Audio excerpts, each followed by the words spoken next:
All right. Good afternoon. We are live here. Excuse us. We have microphone problems immediately. We are live here.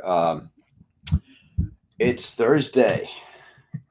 So hopefully everybody's glad that we will stop seeing election campaign things. Well, there's always another one coming.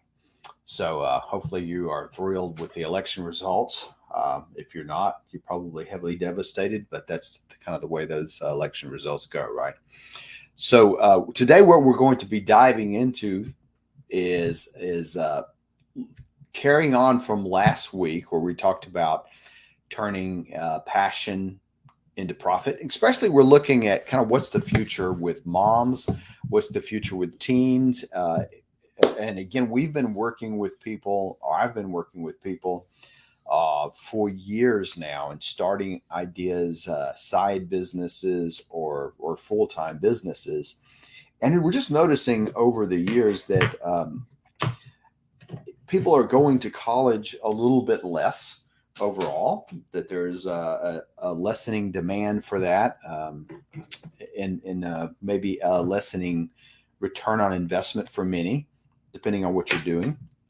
And even those people that run off and do college, a lot of times what they're wanting, even maybe with their college degree and their experience in their field, is they're wanting businesses. And as a matter of fact, when I work with graduate students and they're from all over the world, it doesn't seem to matter. Their number one thing is they want to be able to own their own business and have some independence. And I think there's a lot of that's freedom. We want some freedom. We want to be able to be a little bit in charge of what we do in our life and how it operates. So that's what we want to talk, explore a little bit about. How do we do that? How does Johnny and Susie do that, our kids? But also, how does a mom do that? So we're going to dive into that. So welcome here. And we're going to make an offer right now. Let me just stick this in the chat right here today. We're going to throw this. It's just something free that we're doing. There is a link to get on a calendar, and we'll just do 3 one-on-one 30-minute sessions with you, 30 minutes, however long it takes, over Zoom or a phone call, and walk you through this. So if you're thinking about, hey, I'm trying to explore a business idea, is there anything there? And so whether it's mom or dad or it doesn't matter, the kids. And this is not, by the way, if this is not an alternative to university or college, or an alternative to what they're doing, or even an alternative to a full-time job. This is something that you might do in addition to. So it depends on the person. So that's what we're going to walk through is a business idea. How do you create some business ideas, and what are we going to do? And let me just see if I can pull this up here. I'm going to walk you through one. Would have helped if I would have pulled this up first, but I didn't. So let's see if I can go back and do my screen share. There we go. Okay. So here is a client of mine. This is Deborah. And Deborah is Deborah's kind of the classic. She was a working corporate person, had this passion for she loves dogs. So this dog here she's talking to, this is Deborah, is Pork Chop. Pork Chop passed away a year or so ago, but this was her, everything she thought about was her pug. And so those of you in the pug community understand pugs are one of those dogs that have their own communities, if you will. So here is her and Pork Chop, and she goes on and she tells a little bit of the story here about being a pug. They have some challenges eating. I don't understand. I'm not a pug person, but here they are. And so they had some challenges eating. And so what she created for her dog was this little food trough. And so as you look up here, the name of the company is Fluff Trough. I don't know if that's how she pronounces it, but she created this company to sell these products for her pets. And now she's got more pets, as you might figure. So this is something she did as more of a personal interest business, and just started creating some of the different products. But you see now she's got all these different types of products for sale. This started as one thing. One thing is, when I talk with business people, especially moms, I want to do something. This can look overwhelming, but it also, you might think, well, this looks kind of silly, but yet she's started with one thing, and she's got all kinds of variations. And the interesting thing is, and she was telling me last time we talked, is her store locator. So if we zoom out on the stores, notice that she is all over the world. She's not in every store, but just in all kinds of places in the world, she is selling these products. So she's gone from a little passion project. I'm just trying to help my puppy. And now I'm selling a product to help pet owners all over the world. She's still a fanatical pet owner, and still most of her posts to her social media are about her pets. Her husband shows up every now and then, but mostly it is about her pets. So that's just an example of the kind of things that we're looking at. We see all kinds of different examples that you could pursue. And again, one of the things here about business is just serving other people. And here Deborah was doing that. So let's talk about why passion. A lot of people get upset about when we're using the term passion, or find a job you love or a product you love. And I want to show you something. Let's see if I can get my screen back here. And I want to show you what the idea here is of why we do that, why we talk about it in that way. So let me go back over here and see if we can walk through this. Get to my whiteboard. There we go. All right, to the whiteboard. So is what we want to do is think about three kind of circles or spheres of influence here. We don't want the tape measure there. So what we want to do is just grab a circle here and see if I can duplicate that guy.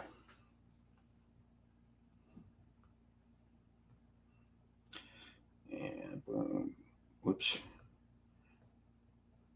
boom. All right. My circles are not cooperating with me. All right, so we take three circles, and we're just going to label them. Let's think about this top circle here is the thing you're passionate about. I'm using that word, but you might think it's the things you love, the things you care about. The second is over here is our skills. And for many of us, hey, maybe that's what we went to college to do, we went to trade school to do, or we learned on the job, or just things we naturally have. These are passions and skills. And then we look here at the bottom one, and I'm going to call this one, I'm going to call this market. And what I mean by there is the marketplace, money, where money flows. So forgive my writing. So what we want to do is we want to find work. And this doesn't matter if you're trying to find a job, because when I work with people trying to find work, this is the same thing. When I work with people trying to find companies, it's the same thing. We're trying to find something where all three of these mix together in a nice way. And we want to, be realistic about it, but that's not what most of the world does. Most of the world is doing something we might say is, I go up here and I get some skills, and I'm going to go find the marketplace. This is what we do, right? And we end up working right here in this where these two circles intersect. I'm going to leave out the little middle part for a minute. And we just consider this is, this is just getting a job. I'm doing work. I don't really love it, but there's a market, there's a demand for it. And, so that's it. And by the way, this is very common. I'm finding this medical doctors, dentists, people that are a little bit scary, that they're not a little bit more passionate about what they do for a living. And it's becoming, well, it's just a thing that's out there in the market that's heavy. And but if we look at where these others intersect, we think about, okay, we're here where your skills and your passions intersect. Well, if you just have that and you don't have a market, we've got what's called a hobby. And we always hear people talking about starting a hobby business. The key word is there a business? Hobby. You love doing it. I love gardening. I'm great at gardening, but nobody's paying me for it. I have a hobby. So it's not going to help you in this sense. It's great for your own entertainment, but it's not for anything else. But the other section here is we want to look at is what happens if let's see, we seem to what happens if I'm in this little area here. I have passion. There's a market for it. I don't really have any skills for it. Whether here we're just a phony, right? We're probably not going to really make any money, obviously, because even though there's a market demand for something, you don't do really well, you get found out. So obviously, what we want to do, the place we want to be, is over here, and we're going to make this in yellow. Let's see, go back to yellow. And is this area right here in the yellow is what we call in the entrepreneurial world your sweet spot. And that's where we want to live. That's what we're trying to do. Now, many people I know get there by getting a job. They go to school, they do something they love, and they go out to the marketplace and they're passionate about it, and boom, there they are. They're in that spot. But that's what we're looking for, and what we're trying to find out is that thing that you're already passionate about. Can you find a place in the market? Now, why do we do it this way? Why do we talk about starting with passion? And the reason is because I can teach you a skill, or somebody can teach you a skill. You can go learn a skill for basically anything. Now, some skills take a long time to learn, but you can get there. And if you're passionate about something, you probably already have a relative level of skill in it. I can also find something that has a market. If you're passionate about something and you're skilled at something and you're up there in the hobby world, we can find a market for that. And that's what the call we're going to do is about, is how do you find a market? But what we cannot do is teach people passion.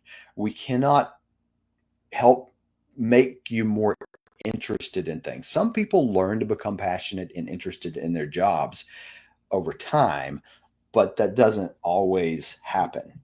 And so we see what we see going on in the workforce. A lot of people miserable with their work, and for various reasons. So that's what we want to do here today. Is we want to jump on the fact that we can, in fact, help you find something that you would love doing. So we're going to start with passion. So here's kind of a way to do it. And we will do this if you want to get on a call with us. If you want, you can send us an email. We can send you kind of the worksheets here that we go through. But you first start by discovering your passion, just writing things down. Now, obviously, if I was in a group, I'll be doing this tonight in a group of people, and they will have a handout in front of them, and we will go through this, and they will all walk away. But we want to write down things you're passionate about. That's why I wanted to show you Deborah. When she was passionate about her dog and pets in general, and she found a problem. So what are those things that you spend your time with? And again, when you're posting on social media, those things you're posting about are probably things you're passionate about. They're things you care about. And so where do you leverage that? We might be passionate about something we do. So I helped a guy start a business that his passion was sharing the gospel. He wanted to share the gospel with people. And he created a business not of sharing the gospel, but that the unfolding of, because the key thing is sharing a gospel is meeting with people. And so he found a way to meet more people and serve them and give them an opportunity to connect with people. Another person I've helped that, and the two I just gave you the example, they went full time. This is what they do for a living.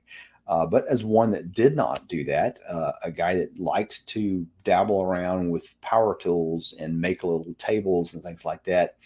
And he's like many people on Etsy, and you see it. If you've ever tried Etsy, it can be a no man's land and you can make no money at it. But he figured out the Etsy game, and so we worked with that. And all he could stand of the orders that he could take over Etsy making these tables, and they were not cheaply priced. I will say that these are little small tables, and so here we are finding people who are just connecting to those things, and it sounds so trivial, but all of these people we worked with to help them kind of figure this out. They spent a lot of time, maybe some money to get there, but they invested in themselves. So we want to start by just listing things, making a list of things that you love to do, things that you could talk about for hours. And we encourage people to whiteboard or sticky note or write these down because it's brainstorming activity. And from there we would go to, so we would stop here typically and just let you just write things down until you've gotten things on a list. I've done this with people over lunchtime, and they generate a list, in a minute or so. So from there, we want to do what we would consider idea generation. Is think about, okay, what are the things you enjoy? What would you do here with this? What kind of problems can you solve? And you just start going from the enjoy to, okay, what could I do here? And it's kind of the passions to what kind of business activity could we do here? And we start just to think about it. And the whole point here is to start with something and then narrow down. Because most people are passionate or they have interest in lots of different things, and you want to narrow down a little bit. And then from there, so we would stop here and we would give them a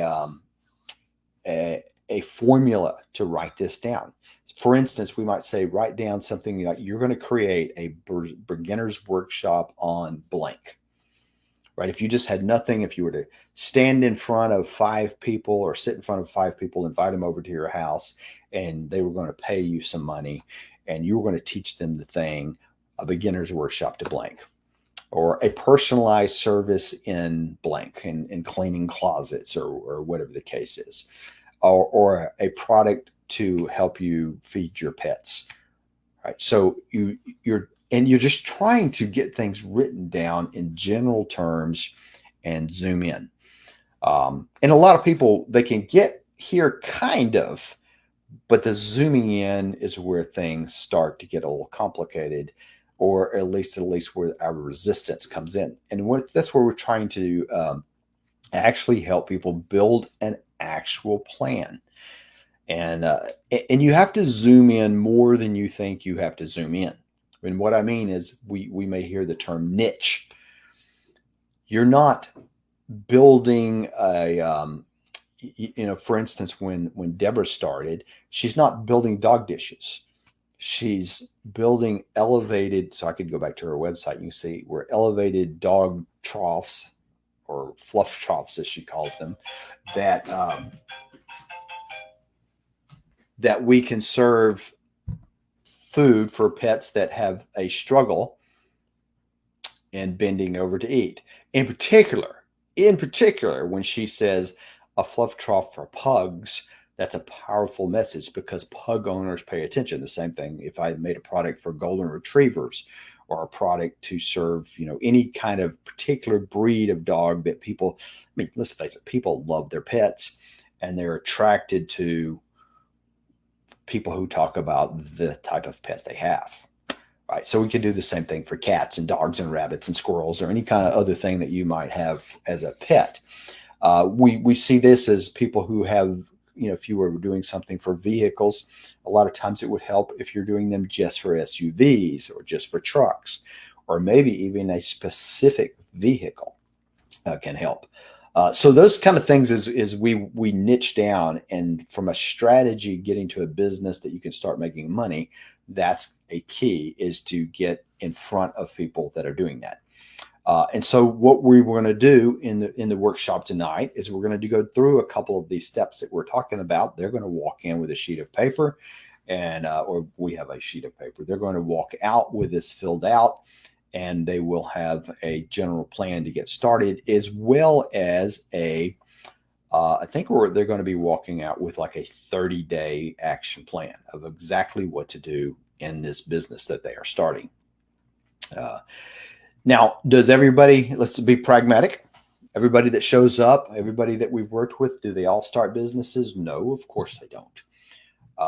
Do some of them start and make a little bit of money? Yeah. Do some of them start and make a lot of money? Yes. And those statistics, across the board, that's for anything. That's like students showing up at a university. You've got your top 10%, and then you've got, some people who aren't even going to finish. But I will say this, I'm saying this mostly to moms, is you have so much pent up talent that you've been using and pouring out into doing the things that you do as mom, and educating kids as you've homeschooled, finding products, figuring out what products, evaluating products, teaching, dealing with conflict, all these things, which is the real world. Along the way, you've probably solved a whole bunch of problems for yourself. You've solved a whole bunch of problems for your household. And you probably have, well, not probably, you found something that you just have a knack for, that you relatively enjoy doing, that you're good at, that your friends don't know how you know how to do this so well. Those are the kind of things, if you tap into, you can create some business. Now, why would mom want to do this is, a lot of people will say, well, we don't need the money. And that's great. That's a great position to be in. But you are serving other people, and you can make money. The money is actually not so much the hard part. It's finding the people who need the services. The marketing aspect is what we think through, takes more time, right? So, but mom can make money. And we see a lot of moms who want to be more fulfilled in the work they're doing. Now, their sons and daughters are off to college or doing something, and they want to do something, but they don't want it to consume their whole life. So we are renting a house, and somebody looked at our house, and she was going to rent our house. And she's a fairly young mom, but she had a little small business. It was just her, and her income was $150,000 a year. And she was taking these Stanley cups and these things and putting logos on them, something of that sort. So, and it was being sold to businesses. But she had this small little thing that worked for her. She didn't spend all her life on it, but it generated her enough money to cover for her kids, and or plenty of money in this case to cover for her kids. So the options are all kinds of things there. I want to do something. I want to be out engaged with people. And a lot of moms will say, well, I don't want to just be sitting home, not doing anything. I want to be out. And that's one of the characteristics you might look like in a business. How do you be out and yet not be on somebody else's dime, and being controlled by somebody else? I was in line to vote yesterday, which was a long line. And there was a woman that was way back from me, and she had on something. She worked in some kind of medical, because her dress, scrubs. And she was on the phone clearly with her boss, some doctor, because the way she was talking to him or her. And she says, well, I'm in line to vote. And do you want me to get out of line? And obviously the person said yes. So she got out of line, and that's how she had been in line probably for an hour at this point in time. And she got out of line to go back to work. Now, I don't even know if he or she was allowed to do what they did, but it was just one of those things of being controlled. not having some flexibility in your life. Because this is obviously a job that she needed to do and she had to do that way. So options are such a key thing. And man, ever since COVID, this has been a big thing in people's lives is we want some options and freedom. We still want to serve people. So again, we've got I've got it up in the comments for a free 30-minute session. If you want to explore this and you want to go through this, and we can go through very quickly and get you to a point where you're like, you've got the aha moment and you'll know what to do from there. That is going to be in the chat. So in the chat or in the comments. Awesome. All right. We're going to leave that there and we will be back with you next week. Thank you for your time.